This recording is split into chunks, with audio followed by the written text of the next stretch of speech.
Dear Hoyt, and welcome back, my fellow uncooked Americans. I am Shannon Esther, the Shining Star. Do not forget to like, share, and subscribe, you lazy bastards. Thank you. Today's star, fellow uncouth American, is Anne Marbury Hutchinson, the very first known European feminist of America. My sources today will be linked below. Now, on with the show. This lovely dissident was born in Alfred, Lincolnshire, England. Her Puritan family was a minister Francis Marbury and Bridget Droyden. They taught their daughter scripture, and she became an avid reader and thinker in her own right. Later on, when she grew up, Anne married William Hutchinson, August 9, 1612, in London. By the year 1634, the Hutchinson and Marbury families moved to America with 11 of their 12 children. Whew! Damn, girl! Right on! She was 43 at the time. Her eldest son did not join them because he sailed a year ahead of them with Minister John Cotton. They were all trying to escape for religious freedom and tax evasion. John Cotton was a prestigious minister that went around Massachusetts preaching the Puritan way. Anne's family had followed his teachings and respected his word. From England to the Massachusetts Bay Colony, these Puritan peoples risked their lives and uprooted their families to escape Catholic and Anglo laws, just to preach about the same old shit in the New World. Anne picked up on this and realized, wait, we can't have free grace from Jehovah unless you go through the clergy. Isn't that the same as the Catholics? So she took matters and teachings into her own hands. Anne Marbury Hutchinson, with the full-on support of her entire family, began theological teachings in her own home. Yeah, girl, you cast them spells of knowledge. She dared to question the clergy, the social roles and spirituality of both men and women, and declared that it should be up to the individual to interpret scripture for themselves.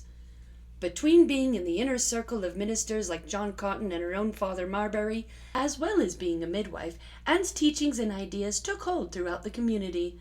Of course, the law-making patriarch couldn't stand a woman having so much influence over this many people, especially one of their own landowning aristocrats, such as Governor Henry Vane. A man finding a woman intelligent? Oh!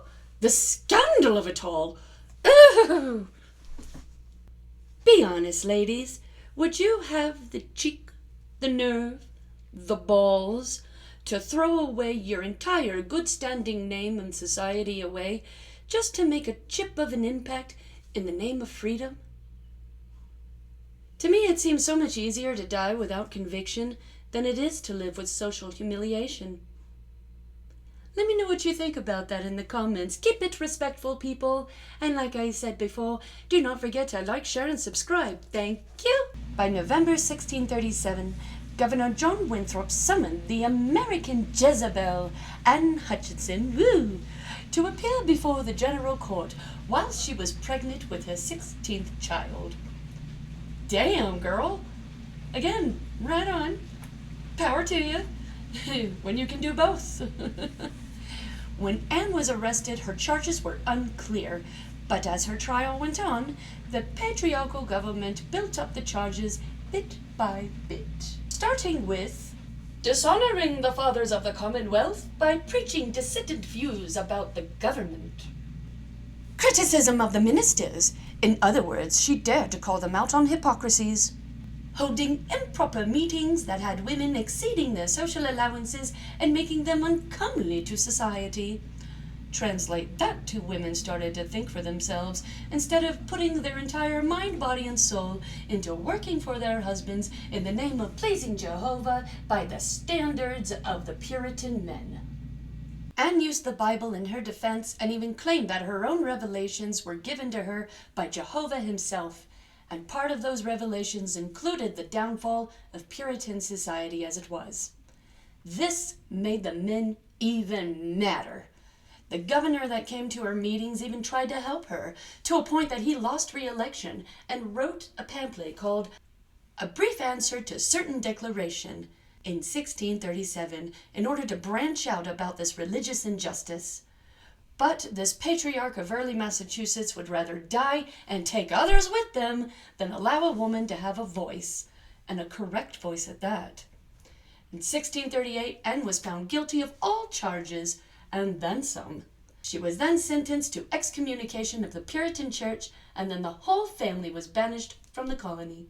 Now a new, more tolerant, peaceful community in Portsmouth on Aquidneck Island was established. Forgive me if I said that name wrong. Including good standings with the Native Americans. This was the beginning of Rhode Island. There, the Hutchinson family lived happily for another 3 years or so, until poor William Hutchinson died at 55. Detailed records from that community were lost to time because the church didn't feel the need to keep up with the lives of heretics, especially those who made peace with the locals. Oh, how dare they! Speaking of which, the church and Massachusetts government started to not like the island and free peoples, and constantly tried to annex the community. In 1642, as a widow, Anne had made it out of the Massachusetts territory with her children and into the New Netherlands, known today as New York. It was here she was able to escape more persecution from the Boston politics. Unfortunately, there was more trouble stirred up in the native world just outside the colonial limits. A single Native American had gotten revenge of his uncle's murder, giving way for Director General of New Netherlands, William Kieft, to impose more unfair taxes on Native American trade and led raids on villages like the massacres of Pavonia and Corlear's Hook. What a bastard. Anywho, in turn, the Kieft wars took hold. Oh gee, who'd have thought? And the poor Hutchinson family that lived just on the outskirts of the Dutch community was attacked by the Siwanoy tribe in 1643.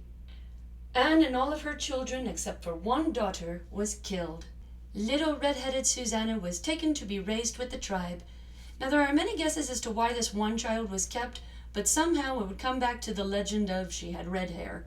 There's no evidence that supports the idea that a redhead was immune to death by native, but apparently it helped. Moving on. August 20th, 1643, Anne and her family were finally laid to rest at the burial mound on the Hutchinson family farm. That's Pelham Bay Park, Bronx, New York today. In her honor, she was granted many a memorial, such as this Massachusetts State House statue, Founders Brook Park, the Wollaston Garden Club Memorial, and of course, her plaque from Pelham Bay Park, New York itself, along with many books and plays. And with this, I am done for today. Anne had the support from her parents, her family, and even her community. Yet, the system was still rigged against her. Never give up, never give in, and never say never. You all know how this works, darlings. Grab thy vices for the day, and slunche to Anne Marbury Hutchinson and to the defiance of the undivine authorities.